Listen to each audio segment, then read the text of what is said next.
Oke, Assalamualaikum. Kami dari kelas DNRF ingin membentangkan tentang demokrasi. Subjek falsafah dan isu semasa. Ahli kumpulan kami terdiri daripada Ati Zafran bin Zaizman, Arif Nur Ikwan bin Zulkifli, Muhammad Umar Fitri bin Uris, Muhammad Munir Hani bin Mak Rahim, Ahmad Adli Kaifan bin Azatul Khair.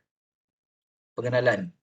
Demokrasi merupakan satu bentuk pemerintahan di mana rakyat menjadi pemegang kekuasaan tertinggi. Dalam sistem demokrasi, rakyat memiliki hak untuk memilih pemimpin mereka serta untuk menyuarakan pendapat mereka mengenai berbagai kebijakan pemerintah. Demokrasi berasal dari bahasa Yunani yang terdiri dari dua kata iaitu demos yang berarti rakyat dan kratos yang berarti kekuasaan. Jadi, demokrasi secara harfiah berarti kekuasaan rakyat. Latar belakang kajian. Demokrasi yang melibatkan penerokaan dan analisis konsep, pembangunan dan implikasi sistem demokrasi dalam masyarakat. Demokrasi adalah satu bentuk pemerintahan di mana kuasa politik dipegang oleh rakyat atau rakyat melalui penyataan pilihan raya dan arahan dasar. Kajian tentang demokrasi adalah penting kerana ia dianggap sebagai salah satu prinsip asas dalam sistem politik yang menjunjung nilai kebebasan, ketaksamaan dan penyertaan politik yang inklusif. Kajian tentang demokrasi memberikan pandangan kritikal tentang prinsip asas demokrasi dan menyediakan rangka kerja untuk mempertimbangkan penambahbaikan dan perkembangan selanjutnya dalam sistem politik yang berasaskan demokrasi. Terusnya saya serahkan kepada ahli kumpulan saya yang lain. Okey, terima kasih pada saudara Umai. Okey, seterusnya saya akan membentangkan penyataan masalah. Okey, untuk demokrasi ini merupakan ideologi dan sistem tadbir urus telah menyaksikan banyak penerimaan dan pelaksanaan yang meluas di seluruh dunia. Walau bagaimanapun, terdapat cabaran dan juga isu berterusan dalam demokrasi kontemporari yang memerlukan pemeriksaan dan analisis yang lebih teliti. Seterusnya,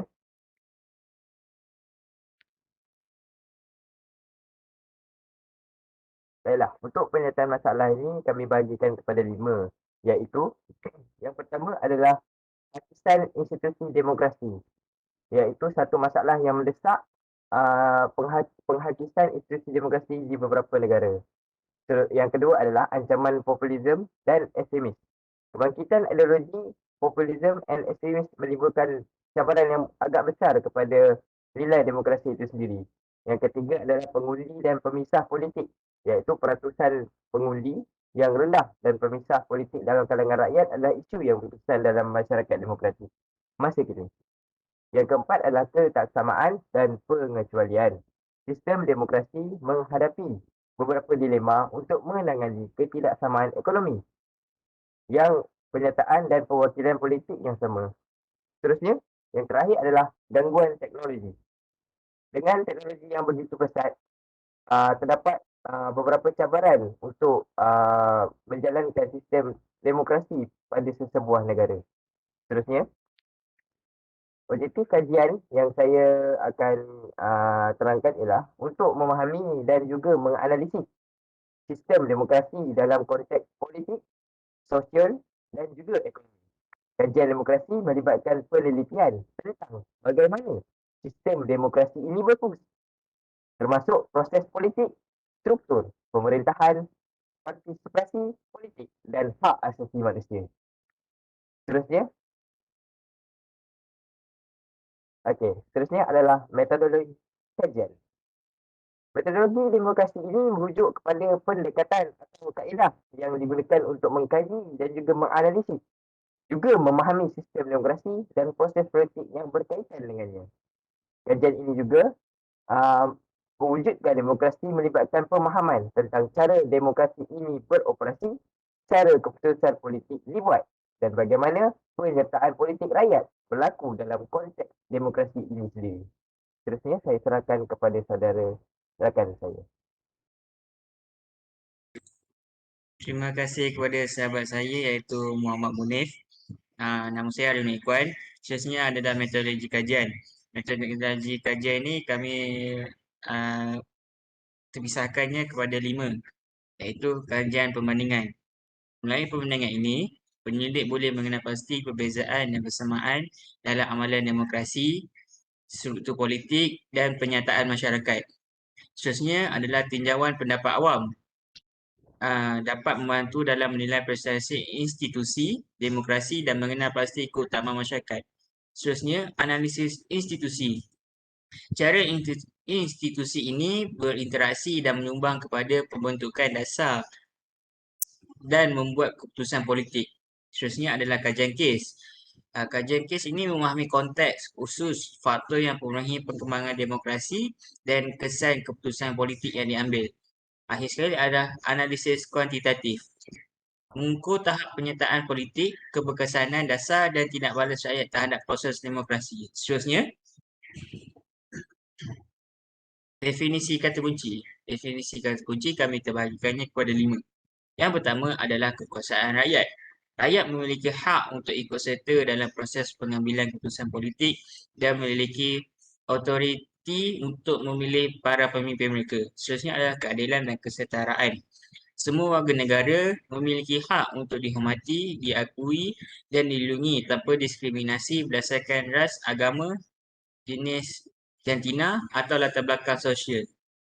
Seterusnya adalah kehidupan berpolitik yang bebas.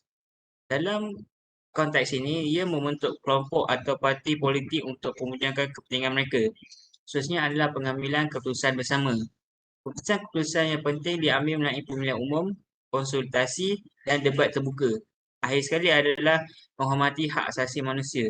Pentingnya martabat, kebebasan dan keadilan bagi semua individu, masuk hak untuk hidup, kebebasan berekspresi, kebebasan beragama dan hak-hak politik lainnya. Seterusnya, kami telah membuat beberapa kajian. Berdasarkan kajian kami ini, kebanyakan 63% adalah lelaki dan berumur kajian kami ini umur yang 19 tahun hingga ke 25 tahun. Seterusnya saya serahkan kepada Ahmad Adli. Kat sini. Okay, terima kasih sahabat saya Ahmad Arif Zakwan. Okay, kat sini dapatan kajian. Kat sini kami dapat 46 respon, sini kami dapat 93% kebaikan dan selebihnya keburukan. Okey, demokrasi pula sini 46 respon dan kami mendapat 100% ya. Seterusnya, kat sini kami mendapat 97.8% mengatakan ya dan selebihnya mengatakan tidak. Okey, seterusnya.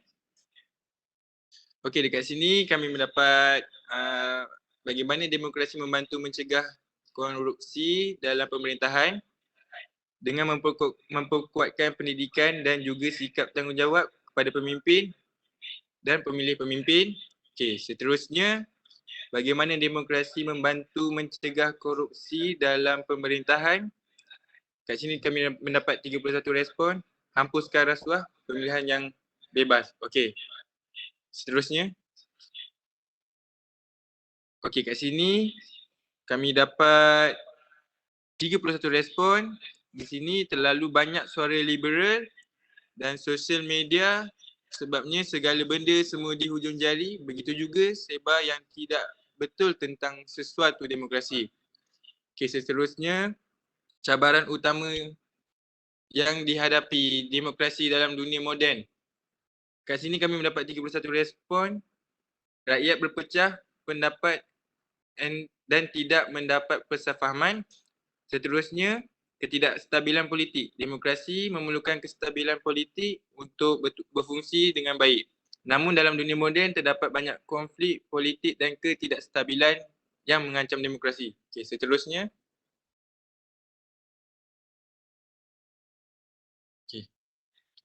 Okey, kat sini cabaran utama yang dihadapi demokrasi dalam dunia moden membuatkan suasana menjadi tidak aman dan banyak pandangan dari pelbagai pihak. Okey, bagaimana demokrasi membantu mencegah korupsi dalam pemerintahan? Dengan berkongsi pendapat antara satu sama lain dan rakyat boleh memilih pemerintah dalam sistem demokrasi melalui hak mengundi. Okey. Di sini saya serahkan kepada kawan sahabat saya Atif.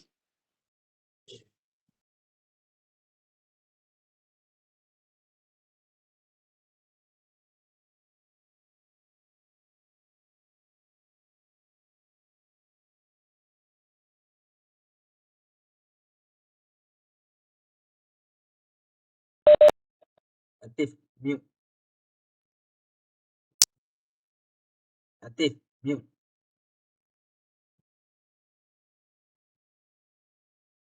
Okay, cadangan penambahbaikan dari segi pendidikan dan kesadaran politik. Yang pertama, melalui pendidikan yang baik, warga negara dapat memahami nilai-nilai demokrasi, hak-hak mereka dan kewajipan dalam partisipasi politik. Yang kedua, perlindungan hak asasi manusia. Yang pertama, negara harus menghormati, melindungi dan memenuhi hak-hak asasi manusia setiap individu dan diskriminasi. Yang kedua, perlindungan hak-hak minoritas dan rentan juga harus menjadi prioritas. Yang last sekali adalah keadilan ekonomi. Dari segi pemerintah perlu menerapkan kebijakan ekonomi yang memperhatikan kebutuhan seluruh rakyat dan mempromosikan kesempatan yang adil. Seterusnya.